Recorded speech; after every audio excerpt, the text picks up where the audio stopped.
Changes to subject access. This is for employers. This is big news territory now. This is the really big stuff. At the moment, employees have to make a subject access request in writing. They have to pay £10, and they have to.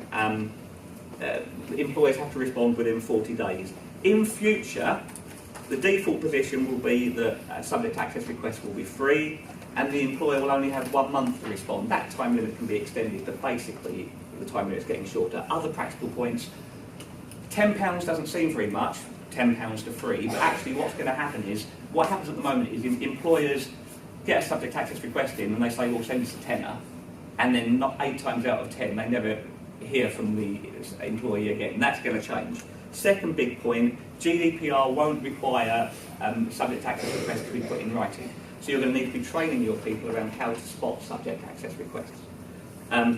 The amount of mandatory information that needs to be provided in response to a subject access request is increasing. Huge point, the combination of it's easier and it's free to make subject access requests coupled with employment tribunal fees no longer exist mean that in reality the risk landscape for employers is changing hugely. It's changed now, it's changing hugely because information is going to be easier to get, quicker to get, cheaper, and at the end of it there's no fee for an employment tribunal claim. That's something massive to bear in mind. Okay, so this is one we've done recently. This is an HR team, well, that'll interest people, won't it? And therefore we were looking at an employee that was doing processing on behalf of the business, a small P, as Darren mentions. And what we're looking at, there was exchange of information, data subject. Now the data subject could be a manager that is then passing information about an employee. So again, there's a continuation line here. But the data subject is and the employee processing. The employee doing the processing is sharing that, because it's HR, they share all that's going on with their own team. So the data is now flowing within the organisation, both ways. The team, the local HR team, want a bit more advice, it could be occupational health, etc. So they seek advice from a wider team. So this data is now flowing backwards and forwards through the organisation. And then a wider team needs some external support, occupational health for example, and therefore you now have a whole web of issues going on. And identifying and controlling that data then becomes the big issue. But that's only one part of it. Then what we need to consider is where the data is held. And this is why I wear a mask, because it scares me.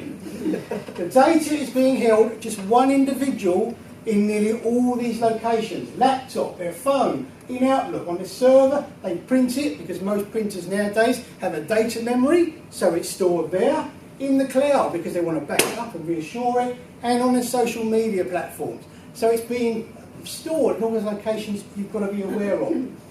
When we start to look at those locations, it adds to the nightmare we have on controlling data. This is just one employee. If this is an HR team with maybe 3 to 5 people, that is replicated across all those and then further out. That is the difficulty you have in not understanding where your data is. Because when someone asks for it, or they come and ask the question, you can't respond.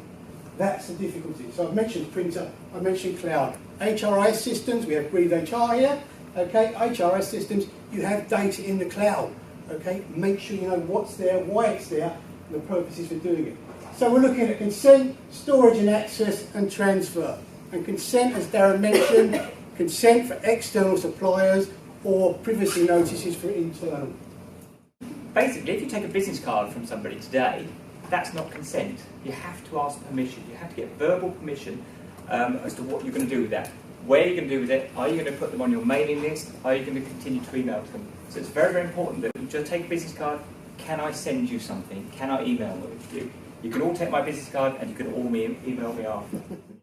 Personal data. This is the stuff that you keep on the person. But the thing that's really important here is the bottom one, indirect identification. You may have information like a surname and a postcode. If I had your surname and your postcode, I could probably find out where you live fairly easy, and then more information from there.